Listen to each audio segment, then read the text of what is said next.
Hello friends, welcome to my channel Fast Wheels. आज का review होने वाला है न्यू KTM RC 2021 मॉडल का। पहले दिखाएंगे इसका बॉडी वर्क्स, उसके बाद फीचर्स के बारे में बात करेंगे। तो सबसे पहले आते हैं इसका लुक्स के ऊपर। यह है इसका साइड व्यू। इसका मैक्सिमम पार्ट दिया गया है सिल्वर पैनल के साथ, और इसका जो फ्रंट ऑरेंज कलर का टैंक है ये स्टील का बना हुआ है, और ये बाकी पार्ट है प्लास्टिक का।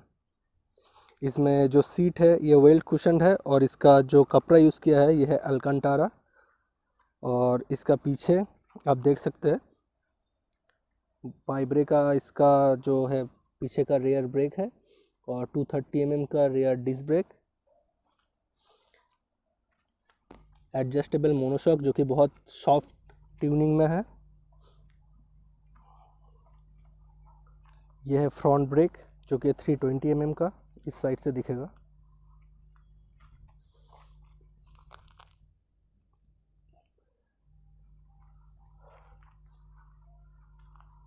यह है इसका फ्रंट लुक्स। शायद वीडियो में या फ़ोटो में आप लोगों को ज़्यादा पसंद नहीं आ सकता है, लेकिन इन पर्सन अगर आप सामने में देखेंगे तो फ़ोटो से काफ़ी बेहतर लगता है। इसका फ्रंट में आता है WP एपेक्स का सस्पेंशन। 200 सीसी का फ्यूल इंजेक्टेड इंजन है। 200 सीसी का सेगमेंट में यह सबसे पावरफुल इंजन आता है। यह है इसका रेयर व्यू। सबसे पहले बात करेंगे इसका कॉन्स के बारे में, फिर आपको दिखाएंगे क्या क्या इसमें अच्छा है। तो बुराई में सबसे पहले जो मुझे लगा है वो है इसका वाइब्रेशन। इसका जो आपको हैंडल बार और ये जो आपको जो भी फ्रंट पार्ट दिखाई दे रहा है, फ्रंट पार्ट जो भी आपको दिखाई दे रहा है, इसका जो मिरर है, सब कुछ अगर आप थोड़ा सा हाई RPM में जाएंगे तो वाइब्रेट करने लगता है। बजीनेस एक रह जाता है गाड़ी में, जो कि अगर आप TVS या तो यामाहा का अभी BS6 का जो नया बाइक निकला है उसमें रिफाइनमेंट इससे ज़्यादा है। और दूसरा एक और मुझे जो शिकायत है वो हर एक KTM का ही होता है, वो इसका ग्राउंड क्लियरेंस। हालांकि इस वाले मॉडल में ग्राउंड क्लियरेंस थोड़ा बढ़ाया गया है, जो कि 155 mm। पहले वाले मॉडल में आता था 152 mm, लेकिन फिर भी ये थोड़ा कम लगता है। अगर आप पीछे पिलियन को बैठा के जा रहे हैं और थोड़ा सा बड़ा स्पीड ब्रेकर है तो आपको रास्ते में प्रॉब्लम होगा। और फिलहाल इन दोनों को छोड़ के इस बाइक में और कोई मुझे प्रॉब्लम नहीं लगा। हाँ, किसी किसी को लग सकता है कि इसका पिलियन सीट बहुत ऊपर है, लेकिन इसमें प्रॉपर ग्रैब रेल्स है और इसका कुशनिंग भी बहुत अच्छा है, तो शायद ये ज़्यादा प्रॉब्लम आपको नहीं करेगा। दिखने में प्रॉब्लमेटिक लग सकता है, लेकिन प्रैक्टिकली ये बहुत ही अच्छा है। ऐसे फेयर्ड बाइक में इससे कंफर्टेबल पिलियन सीट और किसी बाइक में आज के डेट पे नहीं है। फिर आते हैं इसका प्रोस के बारे में। तो सबसे पहले इसके बारे में हम बात करेंगे इसका इंस्ट्रूमेंट क्लस्टर। इंस्ट्रूमेंट क्लस्टर कहाँ है? तो स्विच दिखा रहा है। सबसे पहले आते हैं इसका इंस्ट्रूमेंट क्लस्टर, जिसमें आपको इंफॉर्मेशन का कोई कमती नहीं है। एक बार अगर ये ऑन हो जाए और इसका साइड स्टैंड हट जाए तो इसमें आप देख सकते हैं, यहाँ पर आपको दिखाता है स्पीड, यहाँ पर दिखाता है गियर पोजीशनिंग इंडिकेटर, यहाँ पर time, odometer, trip meter, trip आप सेट कर सकते हैं, और यहाँ पर एवरेज फ्यूल कंजम्पशन इसमें आपको शायद दिखाई देगा 38, और यही इसका एवरेज माइलेज है।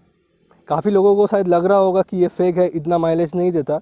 एक्चुअली माइलेज निकलता है रास्ते के ऊपर, आप कौन सा रोड कंडीशन में गाड़ी चला रहे हैं उसके ऊपर। बहुत ख़राब कंडीशन में इसमें 30 का भी माइलेज निकला है, और हाईवे में इसमें 50+ भी माइलेज निकला है। ये तो डिपेंड करता है आप कैसे चलाते हैं, हाई रेविंग में या तो ऊबर खबर रास्ते पे, या तो आप नॉर्मल रेविंग में चला रहे हैं अच्छा स्मूथ रास्ते पे। टोटली डिपेंड्स ऑन यू कि आपको कैसे माइलेज मिलेगा। इसमें आता है आपका टेम्परेचर मीटर, ये है आपका फ्यूल, और उसके ऊपर से यहाँ पर एक सेट का बटन है जहाँ से आप ट्रिप 2 और मतलब जो भी यहाँ पर सेटिंग्स है ये 1 और 2 दो में डिवाइडेड है। ये रोड मोड है, इसका मतलब है आपका ABS ऑन है रेयर व्हील का। इसमें मिलता है सुपर मोटो ABS का फीचर, जिसका मतलब है आप आपका पीछे का जो ABS है उसको ऑफ भी कर सकते हैं। Keep pressed, release button, of road. अभी पीछे वाला ABS जो है बंद हो चुका है। तो ऐसा ही बहुत सारा फीचर इस गाड़ी में दिया गया है। आपको डिटेल इसका एक अलग से रिव्यू मिल जाएगा। ऊपर से इसमें आपको एवरेज फ्यूल कंजम्पशन मिलेगा और मिलेगा आपका फ्यूल रेंज और ट्रिप टाइम 1-2। सो उसके ऊपर से आप क्लॉक भी सेट कर सकते हैं। फिर आप कर सकते हैं आवर, मिनट। फिर आप नेक्स्ट सर्विसिंग कितना किलोमीटर दूर है, मतलब कितना किलोमीटर रन करने के बाद नेक्स्ट सर्विसिंग है। शिफ्ट लाइट को भी आप चेंज कर सकते हैं। यूनिट या आप किलोमीटर में या माइल में रख सकते हैं, सब कुछ सेट कर सकते हैं। तो ऐसे इसमें बहुत सारा फंक्शन दिया गया है। फिर आते हैं इसका हैंडल बार के ऊपर। इसका जो हैंडल बार है ये तो क्लिप ऑन है, आप सभी को पता है, लेकिन अगर आप ध्यान से देखेंगे तो पहले वाला आरसी से इसका जो हाइट है वो थोड़ा सा इंक्रीज़ किया गया है, जिस वजह से अगर आप बैठेंगे गाड़ी में, वो मैं आपको बैठा के भी दिखाऊंगा, तो आपको ज़्यादा झुकना नहीं पड़ेगा। हालांकि ये फेयर्ड बाइक है, आपको नॉर्मल नेकेड बाइक जैसा तो कंफर्ट नहीं मिलेगा, लेकिन फिर भी R15 या तो RC का पुराना वाला मॉडल के हिसाब से इसमें कम झुकना पड़ता है, जिसलिए आपको पीठ में और हाथ में दर्द पहले के मुकाबले कम होगा। और ऊपर से ये एडजस्टेबल भी है, आप इसको 14 सेंटीमीटर अप एंड डाउन कर सकते हैं। फिर आते हैं इसका हेडलाइट के ऊपर। जैसे कि आप सभी को पता है, फिर भी मैं बता रहा हूँ, इसका जो इंटरनेशनल मॉडल है उसमें इसका फ्रंट हेडलाइट आता है हैलोजन में, लेकिन सिर्फ इंडियन वेरिएंट में इसको दिया गया है LED। इसका साइड में ये है एक DRL, day time running light, और ठीक इसके ऊपर ये जो आपको दिख रहा है ये है इंडिकेटर।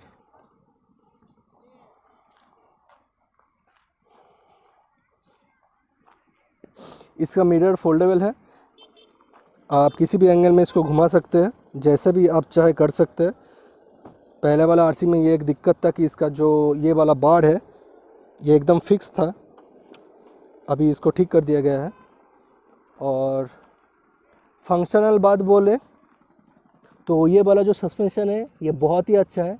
ये आपको गाड़ी बिना चलाए पता नहीं चलेगा, प्रैक्टिकली आप देखेंगे दूसरे बाइक के मुकाबले। अगर आप कोई भी ऊबड़ खाबड़ रास्ते में जाए तो आपको ग्राउंड का डिस्टर्बेंस बहुत ही कम फील होने वाला है। इसका जो टायर है रेयर में ये है 150 सेक्शन का, और इसका जो रिम है वो है 17 इंच का, और फ्रंट में आता है सेम 17 इंच का रिम, और इसका जो फ्रंट टायर है वो है 110 सेक्शन का। टायर इसका रेडियल एंड ट्यूबलेस है। आपको अगर शार्प टर्न लेना है और गाड़ी थोड़ा लीन भी हो जाए तो आपको प्रॉब्लम नहीं होगा। फिर आते हैं इसका एक और प्रैक्टिकलिटी के बारे में, जो है इसका फ्यूल टैंक। पहले RC में 9.5 लीटर का फ्यूल टैंक आता था, अभी आता है 13.7 का, मतलब अभी आपको ड्यूक से भी बड़ा टैंक मिल रहा है इसमें, और एक्चुअली देखा जाए तो ये डोमिनार से भी बड़ा टैंक है। यह है इसका रियर टेल लाइट। इसका सबसे बड़ा प्रो है इसका इंजन। तो अगर आप ठीक से सर्च करेंगे 200 सीसी का सेगमेंट में आपको इससे पावरफुल इंजन वाला बाइक नहीं मिलेगा। इसका अगर आप BHP कंसीडर करें जो कि है 25 to 25.5 इसके अराउंड, और इसका जो टॉर्क आउटपुट है वो है 19.8 का। 200 सीसी में इससे ज़्यादा BHP और टॉर्क किसी बाइक में नहीं मिलता है। अगर आप थोड़ा बहुत 250 सीसी में भी जाए, जो कि अभी फ़िलहाल लॉन्च हुआ है बजाज की तरफ से, पल्सर 250N एंड 250F, तो इन दोनों से भी इसका PS पावर है वो ज़्यादा है। और यामाहा का जो FZ है उससे भी इसका पावर ज़्यादा है। मतलब आप अगर देखेंगे तो 250 सीसी से भी कुछ कुछ गाड़ियों के मुकाबले इसका पावर ज़्यादा है। और अगर टॉर्क देखेंगे वो भी उन गाड़ियों का एवरेजली 20 टॉर्क आता ही है, 20 to 20.5, इसमें भी 19.8 का है। तो एक ऐसा 200 सीसी का गाड़ी है जो 250 सीसी से भी कॉम्पीट कर सकता है। इसका जो एक्सेलरेशन है 0 to 100 वो 10 सेकेंड से भी कम टाइम में है। अगर आपको क्विकली किसी को ओवरटेक करना है या तो स्पीड पकड़ना है तो वो सब आपको प्रॉब्लम नहीं होगा। एक और नया चीज़ है इस गाड़ी में जो कि ड्यूक की तरह है, इसमें जो ट्रेलिस फ्रेम आता है चैसिस का, ये भी अभी स्प्लिटेड है 2 सेक्शन में। अगर आपका गाड़ी का कोई पार्ट डैमेज हुआ आगे और पीछे चैसिस का, तो आपको पूरा चैसिस बदलना नहीं पड़ेगा, सिर्फ जो पार्ट डैमेज हुआ है वही बदलने से हो जाएगा। इसमें जो आपको लीवर देखने वाला ये है ब्रेक लीवर, ये आपका फोल्डेबल है, अगर गाड़ी गिर भी गया तो लीवर नहीं टूटेगा। ऐसा ही यहाँ पर गियर लीवर भी किया गया है, यह है इसका गियर लीवर, ये भी फोल्डेबल किया गया है। यहाँ पर आता है एक साड़ी गार्ड जो कि फंक्शनल नहीं है, कोई साड़ी पहन के बैठेगा भी नहीं इसमें। और एक सबसे बड़ा प्रो है जो दूसरी कंपनी से ज़्यादा है। कुछ कुछ यूट्यूबर इसके बारे में गलत बोलते हैं, मुझे नहीं पता ये क्यों बोलते हैं। अगर आप देखेंगे कोई भी कंपनी का, बजाज हो, यामाहा हो या टीवीएस हो, बिल्ड क्वालिटी इसका सबसे ज़्यादा है। मतलब आप इसका जो प्लास्टिक यूज़ किया है उसको हाथ में लेंगे, मतलब आपको समझ में आएगा कि ये एक प्रीमियम बाइक है। लेकिन अगर आप जैसे R15 या तो दूसरा कोई कंपनी का अगर बाइक देखें इस रेंज में, तो उसका जो प्लास्टिक क्वालिटी है, बिल्ड क्वालिटी है, उतना अच्छा नहीं लगता है। तो इस हिसाब से देखेंगे तो आपका जो इसका जो प्राइस है, 200 सीसी सेगमेंट में सबसे महंगा बाइक है, लेकिन वो प्राइस वर्दी है। चलिए अब बात करते हैं इसका प्राइस के बारे में। इसका एक शोरूम प्राइस आता है 2,08,600 रुपीज़, और इसका आप जिस स्टेट में रहते हैं उसके हिसाब से इसका RTO ऐड होता है, और इंश्योरेंस सब मिला के एवरेज इसका आता है 2,60,000। अगर ये ऑन रोड प्राइस है जो आपको वेरी भी कर सकते हैं स्टेट टू स्टेट। अब आप इंडिया में किसी भी जगह में खरीदिएगा तो इसका प्राइस रेंज रहेगा 2,47,000 टू 2,67,000। ये जो लड़का है हमारा सोनू, अभी ये जाएगा, इसका हाइट है 5 फुट 6 इंच। ये आपको दिखाएगा कि गाड़ी में बैठने में प्रॉब्लम होता है कि नहीं। जैसे कि आप देख सकते हैं 5 फुट 6 इंच के हिसाब से अगर आप देखें तो इसका जो पोस्चर है, ज़्यादा इसको झुकना नहीं पड़ रहा है। और अगर आपको इस साइड से दिखाए इसका पैर, तो इसका जो फ्रंट साइड है पैर का वो टच कर रहा है ज़मीन पे।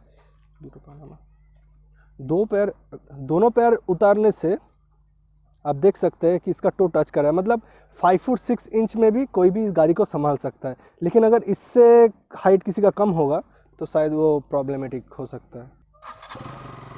इसका साउंड भी पहले से अच्छा कर दिया गया है। देखिए 5 फुट 6 इंच में किसी को भी इसको चलाने में ज़्यादा दिक्कत नहीं होगा। हाँ, यह है गाड़ी का हाई बीम। शायद धूप में शायद ज़्यादा नहीं दिख रहा है। अब लो बीम कर, यह लो बीम। इंडिकेटर जलिए देखो।